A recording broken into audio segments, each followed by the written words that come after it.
So I had had one of those 49% days. I was staying at a hotel, and I ate anything that was slow enough to get a fork in it. And the Voltaire has a line that says, God is a comedian playing to an audience that's afraid to laugh. So I wake up in the morning feeling bad enough about myself, because I didn't like the fact that I engaged in my habit, but then I look in the mirror and there's a zit on my nose the size of San Diego. So my back hurts. And I decide there's only going to be one thing that's going to help me. I need coffee. And down to the lobby I go to get coffee, because I remember there was a little coffee kiosk in the lobby. And as the elevator doors open, there's a mirror in front of the elevator doors. And as I look in the mirror, I'm horrified, because right here is a big stain in the center of my pants.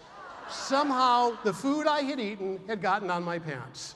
And I go, oh my God, I can't do, what am I going to do? And I think to myself, I got to do something. I can't go walking around like this.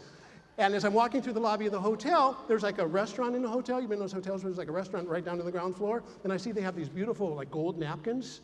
So I grab a gold napkin and I tuck it into my pants so it's kind of hanging out like a loincloth. Go back and I look in the mirror and I go, no, it's not going to work. I feel like an urban warrior from the Food Network.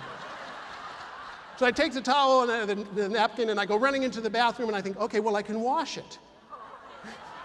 Now, you know where this is going. Go over to the sink, wet the napkin, rub it all around here, look in the mirror and go, oh my God, that's worse. Now what am I going to do? I take the hot air dryer, which thank God is one of those that turn the hot air dryer and I'm kind of blowing it on my, don't do that. Not only does it not dry, it hurts. I finally resigned myself to the fact that this is my day, and I head out to the kiosk, covering my zit and covering the stain. I walk up to the counter where this beautiful, young, 23-year-old Aphrodite is behind the counter. She's got big hoop earrings, brown tan, flat belly.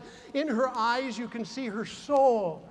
She's strikingly gorgeous. Now I'm really nervous. I go, I need a cup of coffee. She says, what size cup of coffee would you like? I go, what size do you have? And she goes, well, if you look on the board behind, we have medium, large, and extra large. I'm cranky. I go, I don't mean to be rude, but you can't have medium, large, and extra large. Medium, by its very definition, implies between two things. You're trying to lie to me, and I can see that it's really a small. You can call it a medium all you want. It's not a medium, it's a small. She goes, sir, I don't name these things, I just sell them. What size would you like? And I realize I'm being a jerk. And I go, I'm sorry, I'm really, just give me the medium. And she says, the medium that we call a large?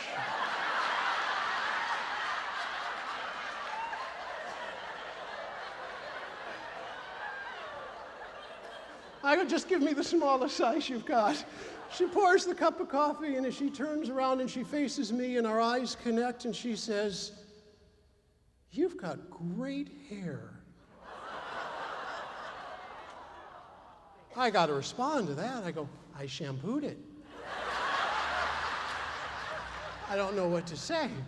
But I'm a 57-year-old guy with a zit on my nose the size of San Diego, a stain in the center of my pants, and a bad back talking to a 23-year-old, absolutely stunningly beautiful woman. The only thing can be is she wants me. That's the thought that's going through my mind. And as you might have heard from somebody else, it's been said before, but every guy, whenever he's changing clothes and you're not around and he's standing in front of the mirror in his skivvies and the ladies aren't there, he's sucking in his stomach and he's going, Bond, James Bond. I'm having a fantasy like you can't imagine, and she gives me the coffee, and I say thank you, and you know what? My day changed like that. You want to know why it changed? The compliment didn't hurt. It changed because I said thank you. You can't be grateful, you can't feel good until you give thanks, especially when it doesn't feel like there's something to be thankful for. Thank whatever you can. The problem is what we say to ourselves. I was walking into a restaurant, wow, big surprise, following a young mom. We're walking up a ramp, and the definition of young seems to age. She could have been 50 as far as I remember. But we're walking up the restaurant, I'm following this young mom, and she has 2 daughters on either side of her. At least I think there's 2 daughters. On one side, there's a beautiful young girl. This is one of my favorite stories. I've got it in one of my books. I wrote about it because it so impressed me. We're walking up the ramp, and she's a beautiful young girl wearing like ballerina clothes, like a leotard and a skirt, and she's got long curly blonde hair, and she's just kind of flowing up the ramp.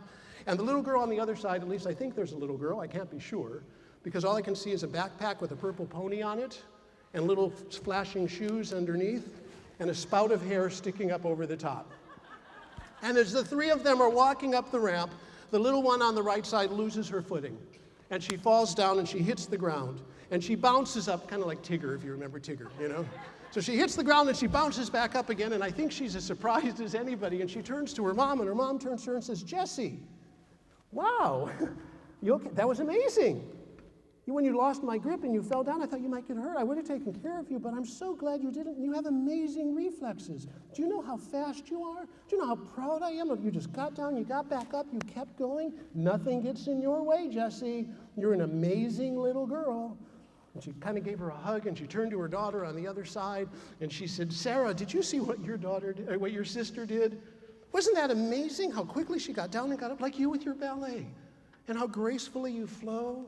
And what an amazing dancer you are. And Jessie, what an amazing little girl you are." She put her arms around her 2 daughters, and she walked up the ramp into the restaurant, and I heard her say, "Tonight's dinner is a celebration of my 2 amazing girls." I wanted to hug that mother. It seemed inappropriate, so I didn't. But my question for you is, do you know what Jessie's going to do when Jessie grows up? Because I'm going to tell you, anything she darn well wants. Because from the time she was this big, somebody has said to her, not "you can't do it," not "you're stupid," not "you're doomed to failure," "you are amazing." What would it feel like if you walked into a room periodically and people said to you, "You are amazing"?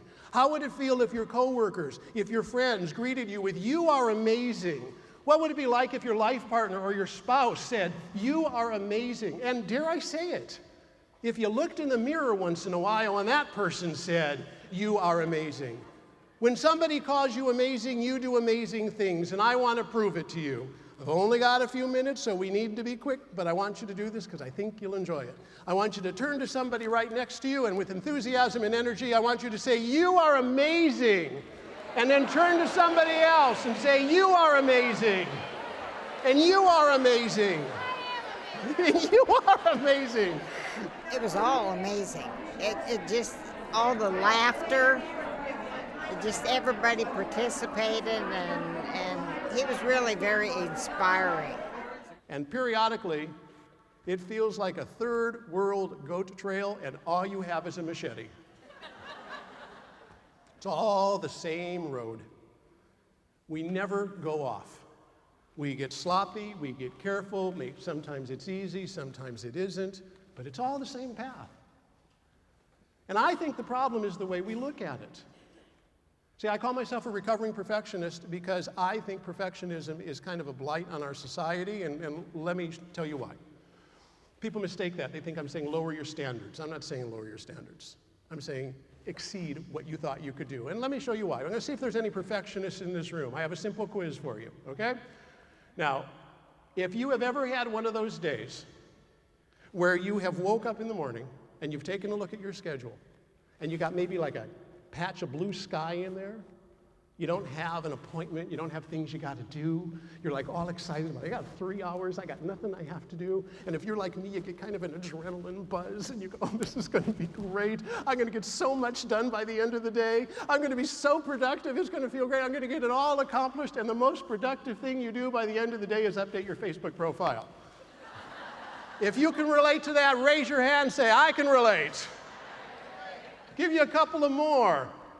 Lately, the world seems kind of like a dreary place to me. I'm just being honest.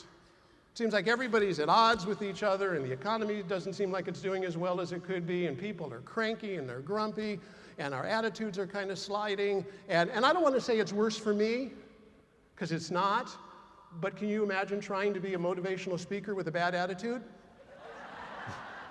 I like to laugh, and he did make me laugh so much that my stomach hurts.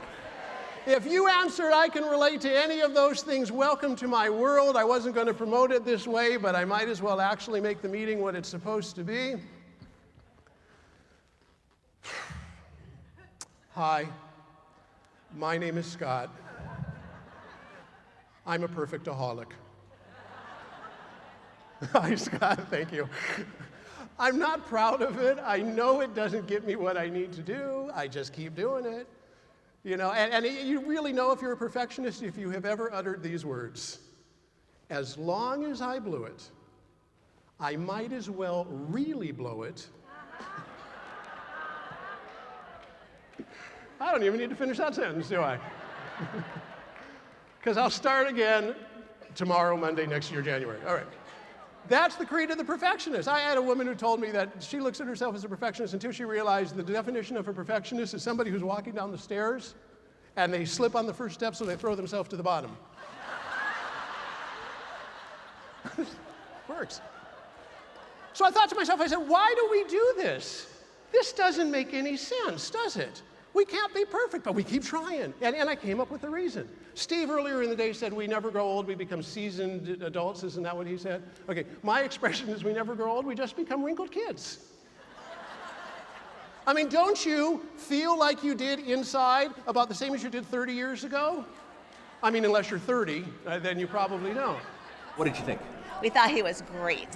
Great, awesome, fantastic, spectacular, and giving me more insight to go back home and finish it. Fabulous. And for a moment, I thought he was me when he was talking about the perfectionism, because that is totally, totally me. So it felt like he really knew what we were feeling and could really identify and put into that the motivation that we needed. Is there something you'll take away that you can apply tomorrow, next week? I'm hoping that card that, that you have to put down that one little thing that you're going to do. And, Right, exactly. And I think it's mostly just giving yourself a break. I think the message was, don't be so hard on yourself, and what you're doing is great as it is, and move forward from that and not look back. I can't even recognize me from this little picture. So, but he must have seen me. So we're in the grocery store, and he comes around a corner, and he's beelining at me, and I'm thinking, oh no, here it comes, you know. And he comes walking up to me, and he goes, "You're the guy. Aren't you the guy?" And I've learned to never answer that question yes until I know who the guy is. Could be the guy who's having the affair with his wife. Not me. I don't want to be that guy. So I go, "Well, what guy is that?" And he says, "You're the guy who writes that column. I've got your books." And I said, "Oh, really? Well, thank you." And we started a wonderful bromance. And he said, "I love your stuff." And here's where it got weird. Here's where it got really weird. As he comes walking up to me, he's wearing a sport coat. He opens his sport coat, and he's wearing clothes, just so we're clear. It wasn't that weird. It's not a trench coat, black sock kind of thing. He opens up his sports coat, and he goes, "You see these 30 pounds? Yeah, I see them. And he goes, "I lost these last year." What do you say to that? Do you say congratulations? Do you say I'm sorry? So he shared, so I said, "Well, thank you for sharing. I appreciate you telling me." And he goes, "I did that low carb thing." Don't get me started on the low carb thing. He goes, "I did that low carb thing. It worked so well, I'm going to do it again this year." See, we're professionals. We saw that right away. I wanted to say, but I didn't. I wanted to say, "Hey, pal, if it works so well, you wouldn't be doing it again this year." Very inspirational. Very. Hit the nail on the head about a lot of little stories. Every behavior is generated by positive intention. You got that? Every single behavior is generated by positive intention. We don't do things to mess up our life, we do things to make our lives easier. My grandmother, many, many, many years ago, used to live with us for a short while. And she never lost her Russian accent. I never understood that. She lived in the US for like 60 years, always had a Russian accent. And I would come home at the end of the day with some great idea, at least so I thought, as like a teenager. And I go, Grandma, I came out, guess what I'm going to do? I guess what I'm going to do? And I'd do a data dump on my grandmother. And I'd tell her what I'm going to do. And she would say to me in that delightful Russian accent, "I wouldn't want you should be disappointed. I wouldn't want you should be disappointed." Was my grandmother telling me not to try? no. My grandmother was taking care of me. The side effect was I didn't move forward. Her intention was positive, I heard the side effect, and I didn't go forward. Can we put in perspective the habit that we have? Everybody has got bad, and I say bad, I don't mean moral, I mean habits they're not proud of. Every single person has their secret place. Hopefully it's small. We're awesome and we mean it, and we're not going to have big butts. There's no but. When someone gives you a compliment, you don't go but or show your butt. I like this whole speech. Stop showing everybody your big butt. Let me clarify. Somebody comes up to you and says, congratulations, you've lost 30 pounds. And you go, yeah, but I got 40 more to go. You've been exercising so regularly. Yeah, but I'm still only doing 3 blocks. That dress looks marvelous on you. Yeah, but it's kind of tight around here. I mean, what is that? Why can't we just accept a compliment? We got to show everybody our big butt. The second we do that, we feel bad. The second we feel bad, we eat. The second we eat, we gain weight, and off we go into that cycle again. If I want to make a change, I got to start changing the way I think. I got to accept a compliment once in a while. I did like his style. I like the way he talked. It gets you thinking. But most importantly, I would like to thank you. You've let me share for an hour. I am so honored to have this ability to do that with you. In closing, let me say, I can tell you, you will never be perfect, but you are already amazing. Thank you. Thank you. Thank you. I like the little card that he gave us on the way out, because to carry it in your wallet and to remember it, and then I noticed that it had, actually his own phone number on it and things, that if we wanted his help, he was there for us too. That's a really nice carry through, and I really enjoyed that part. I loved it all. Yeah, I liked all of it. I think he's very motivational. I mean, he inspires you, to do better and to think better of yourself. And by also being like a comedian, it really brings the audience in, I think.